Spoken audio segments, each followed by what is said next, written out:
Hi friends, welcomes to all of you. तो आज आपण नहीं आसी आउ एक संवेदनशील प्रसंग पर दुई पद वार्ता। आज शीर्षक अच्छी बेकारी। तो आम समस्ते जानी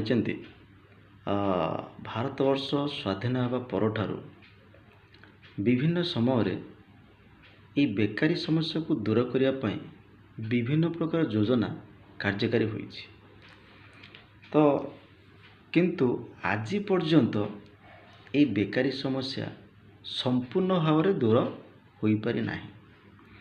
एवं गोटे पिला जितेबाला पाठशाठ पढ़ी उच्च शिक्षित हुई चाकरी पाई संघर्ष करुथाए, तो सही समय समाजर से पिला प्रति भावना, से पिलार निजर भावावेग ये सब किपरि थाए से संपर्क को आधार करी आज ये शीर्षक बेकारी घटनाक्रम रही। तो आसतु शुणा बेकारी शीर्षकर घटनाक्रम कौन अच्छी।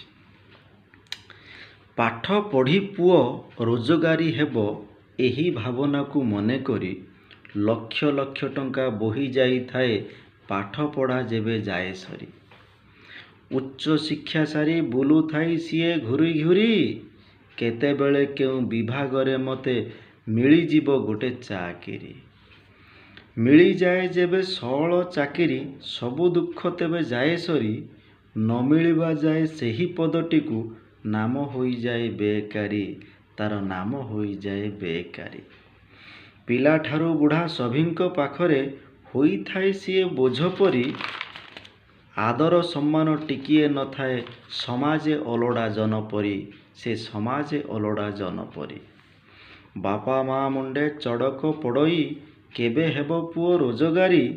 पड़िशा घरर टाही टापरा तो दिन दी परे दिए मारी, दिन दी परे दिए मारी। सांग साथी जेबे चारि चकियारे चली जाउथिबे देखी करी। छाती भीतरर कलिजाटा सते अकाले अदिने पड़े झरी, अकाले अदिने पड़े झरी। बंधु परिजन सभिंक पाइकी होई थाए सीए अदरकारी। सभिए कुहंती बेकारी बेकारी हब नाही तार चाकरी, हब नाही तार चाकरी। मनर स्थिरता कमी कमी जाए एकाग्रता जेबे जाए मरी। बयस बसंत मृदु मलयरे भासी जाऊ थाए हसी करी, भासी जाऊ थाए हसी करी। असफल जेबे प्रतिध्वनि हुए भावनार प्रति एकरे धिक्कार करे जीवन को तार खुशी नाही तोर भाग्य रे, खुशी नाही तोर भाग्य रे।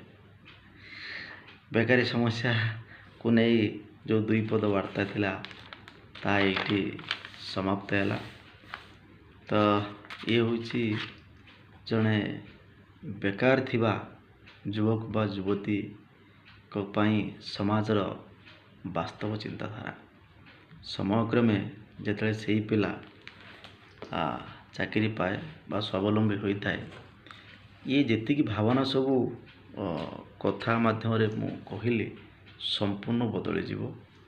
तेणु बेकारी सब उत्कट समस्या ही रही। तेणु चेष्टा करवा उचित आम समस्ते जे शिक्षार मूल्य केवल चाकरी न हो, शिक्षार मूल्य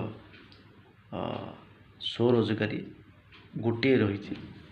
तेणु केवल जे चाकरी खंडे हैला बा न हो पारिला ता जीवन सबकि नुहे, बहुत किसी बाट कला अच्छी। आशा करी ये कथाटा आपण मानक भल लगिवो। रही जय जगन्नाथ।